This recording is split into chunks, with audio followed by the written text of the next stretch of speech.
वर्तमान में हल्का अध्यक्ष हैं, उन्होंने भूख हड़ताल पर बैठने का काम भी किया था रोड और जोड़ को लेकर के। उसके लिए खून से पत्र भी लिखा गया है। हमने 700 करोड़ रुपया बॉन्ड अथॉरिटी को पंचायती राज और एचआरडीएफ से ट्रांसफर किया कि हमारे जितने जोड़ हैं उनकी सफाई, जो पहले 5 पॉइंट सिस्टम था उसको हटाकर जो नेचुरल क्लेंसिंग प्रोसेस है उसको टेकअप किया जाए। और हमारा टारगेट रहेगा क्योंकि इस प्रदेश के अंदर 21,000 से ज़्यादा तालाब, जोड़ और वाटर बॉडीज हैं। एक दिन में तो सारी नहीं सुधर सकती, मगर प्लान्ड मैनर में एक्सपीडिशियस तरीके से इस पर काम किया जाए। हमारी सरकार ऑलरेडी मैदान में उतर चुकी है। जहाँ रिटेनिंग वॉल की ज़रूरत है, जहाँ और बेसिक इंफ्रास्ट्रक्चर की ज़रूरत है, वो 700 करोड़ रुपए से आने वाले दिनों में आपको जोड़ों की शक्ल सूरत में दिखेगी। हल्का बादली के गांव जहांगीरपुर में पहुंचे हरियाणा के उप मुख्यमंत्री दुष्यंत चौटाला एक पारिवारिक समारोह में सम्मिलित हुए और वहां उन्होंने ग्राम वासियों से और बुजुर्गों से समस्याओं को सुना, साथ ही अधिकारियों को समाधान के निर्देश भी दिए। आपको बता दें कि हरियाणा के डिप्टी सीएम दुष्यंत चौटाला आज जहांगीरपुर गांव में पहुंचे और वहां उन्होंने अपने पार्टी के हल्का अध्यक्ष अजय गुलिया के पारिवारिक समारोह में, शादी समारोह में शामिल हुए। साथ ही पत्रकारों से बातचीत करते हुए हरियाणा के डिप्टी सीएम दुष्यंत चौटाला ने कहा कि विपक्ष की कारगुजारियों को सामने लाने का काम करेंगे और किस तरह से विपक्ष हरियाणा के युवाओं के भविष्य से छेड़छाड़ कर उनके अधिकारों को वंचित करने का कार्य कर रहा है, इसका भी वो जल्द खुलासा करेंगे। बातचीत करते हुए दुष्यंत चौटाला ने कहा कि जल्द ही हरियाणा सरकार हरियाणा प्रदेश के जोड़ और उनके पुनर्निर्माण और उनके रखरखाव हेतु या उनके स्थायी समाधान के लिए स्कीम लेकर के आने वाली है, जिसमें 700 करोड़ रुपए की लागत से इनका सुधार किया जाएगा। अन्य विषयों पर बोलते हुए डिप्टी सीएम ने कहा कि प्रदेश सरकार प्रतिबद्ध है, वो युवाओं के लिए खास तौर से उनके भविष्य और उनके अधिकारों की लड़ाई लड़ने के लिए सुप्रीम कोर्ट तक जाने में भी परेज नहीं करेगी। सबसे पहले तो जिस तरह से आपने एक अच्छी शुरुआत प्रदेश में की थी और उस पर कल स्टे लग गया है, कुछ विरोधी दलों पर कह रहे कि ये केवल एक जुमला था, कैसे देखते हैं?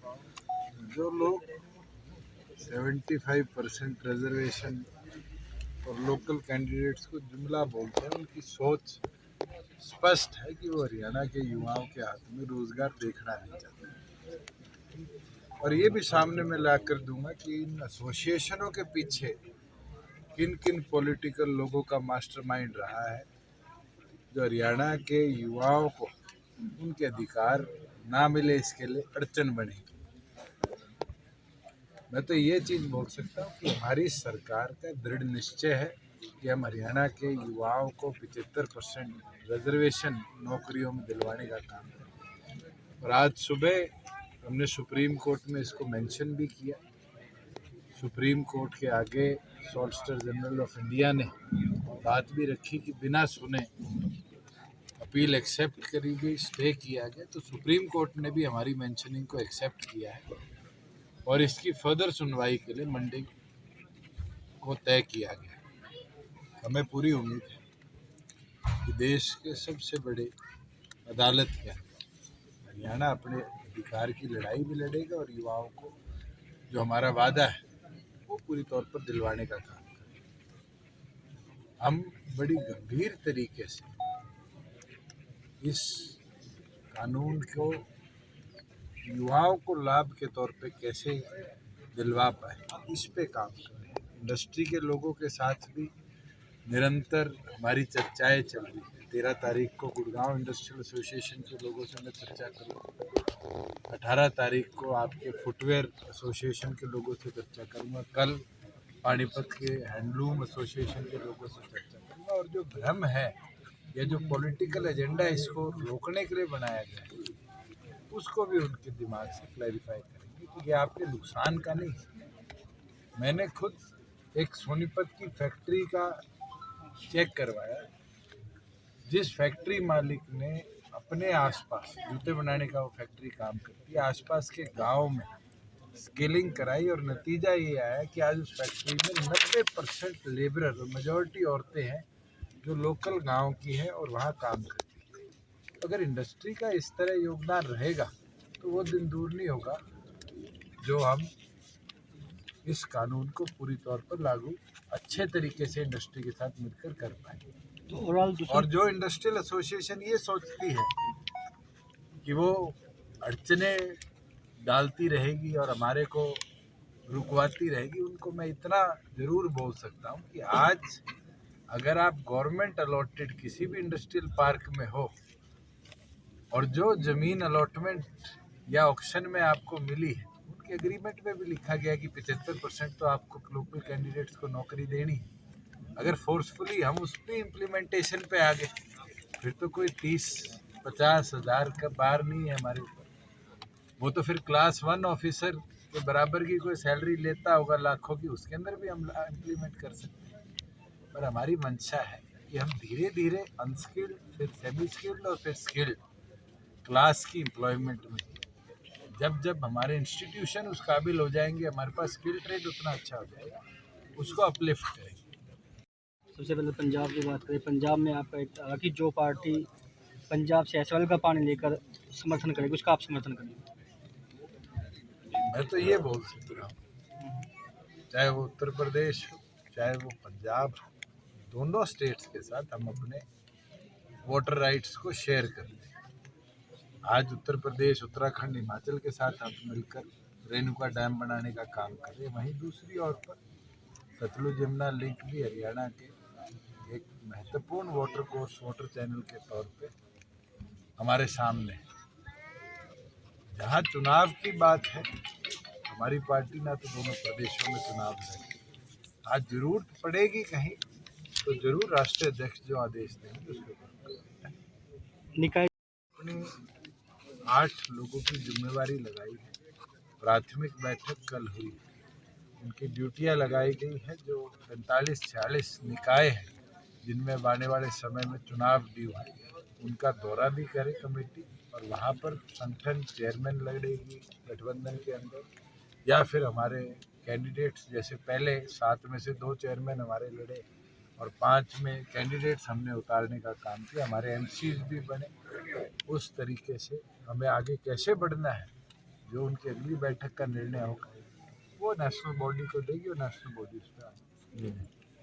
किसानों की काफ़ी फसल बर्बाद हुई सर, जिस तरह से बरसात को लेकर क्या चल रहा है उसमें गिरदावरी? मैं यहाँ आ रहा था, जब भी मैंने देखा कई जगह पानी खड़े होने की वजह से गेहूँ की पीढ़ी पड़ी है। कई ऐसा एरिया है जहाँ सरसों है और परसों ओलावृष्टि भी सामने आई है। क्योंकि अभी 1 दिन 2 दिन और मौसम खराब बताया गया है।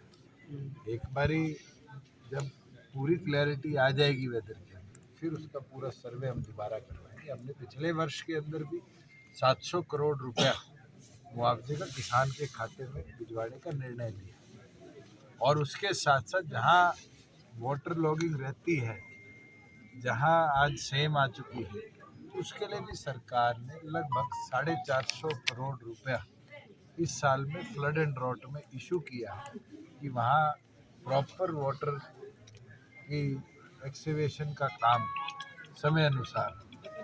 तो हमारा तो ये प्रयास है कि किसान की फसल बचे और किसान की खेती जो है वो समय अनुसार होती रहे, उसमें किसान को नुकसान ना हो।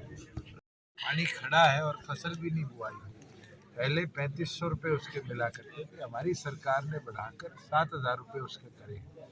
जिस भी किसान के बुआई नहीं हो पाई पानी खड़ा होने, उसको सरकार की तरफ से 7000 रुपये मुआवजा भी दिया गया। कैलेंडर इसके ऊपर ऑलरेडी दोनों वाइस चांसलर को सरकार ने भी कह दिया है, इसको रेक्टिफाई जल्द किया जाए। और जिसने भी, क्योंकि कोई अकेले वाइस चांसलर का अप्रूवल नहीं होता है, तो नीचे से जो डिपार्टमेंट है जो ये प्रिंटिंग स्टेशनरी देखता है, उनके खिलाफ भी सख्त कार्रवाई आने वाले दिनों में होगी। स्टेट की कैबिनेट मीटिंग है, कैबिनेट मीटिंग के अंदर क्योंकि अभी स्टेट्स को क्या क्या बजट मिला है, किस प्रोपोर्शन में 42% किस किस हेड में डिवाइड होगा, एक बारी उसकी क्लैरिफिकेशन आ जाए, फिर प्रदेश का भी बजट हम जल्द लाने का काम करेंगे। और ये विश्वास दिला देता हूँ कि जिस तरीके से इस बार का केंद्र बजट, जो 4 हमारी स्टेट में फोकस्ड एरिया है, इंफ्रास्ट्रक्चर, इंफॉर्मेशन टेक्नोलॉजी,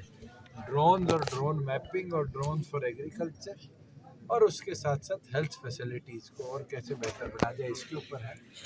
और मैं ये भी आपको बता दूं कि 2 साल में हमने निरंतर इन्हीं एरियाज को फोकस कर आगे बढ़ाने का काम किया है। चाहे वो सड़कों के सुधार की बात हो, चाहे हमारे इरिगेशन चैनल्स के सुधार की बात हो, चाहे बेसिक शहरों के इंफ्रास्ट्रक्चर जैसे सीवरेज है, वाटर पाइपलाइंस है, गांव की ढाणियों तक पानी की पाइपलाइन पहुंचाने की बात हो, किसान के ट्यूबवेल के करेक्शन की बात हो, बेसिक इंफ्रास्ट्रक्चर में काम हो, तो इसको हमने 2 साल में प्राथमिक तौर पर स्ट्रेंथन किया है।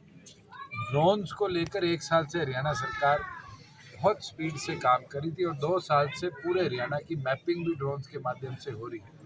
और प्रधानमंत्री ने और केंद्र सरकार ने जिस तरीके से ड्रोन्स के लिए और ड्रोन्स के उत्पाद के लिए एक स्पेशल बजट केंद्र में रखा है, हरियाणा उसका पूरा लाभ उठाएगी। प्लस जो हमारी 1 ब्लॉक 1 प्रोडक्ट स्कीम हम लॉन्च करने जा रहे हैं, उसी पैटर्न में एमएसएमई के लिए 3 लाख करोड़ रुपया केंद्र ने रखा है। मुझे लगता है हरियाणा सिडबी से भी हमारी चर्चा हुई है, 750 करोड़ रुपया सिडबी भी स्टेट को देने को तैयार है। एमएसएमई को एक बड़ा बूस्ट अगले वित्त वर्ष में हम देने का काम करेंगे। एविएशन सेक्टर हमारा ग्रो कर रहा है, 5 के 5 रनवे आराम से अगले 6 महीनों में नाइट लैंडिंग इक्विप हो जाएंगे।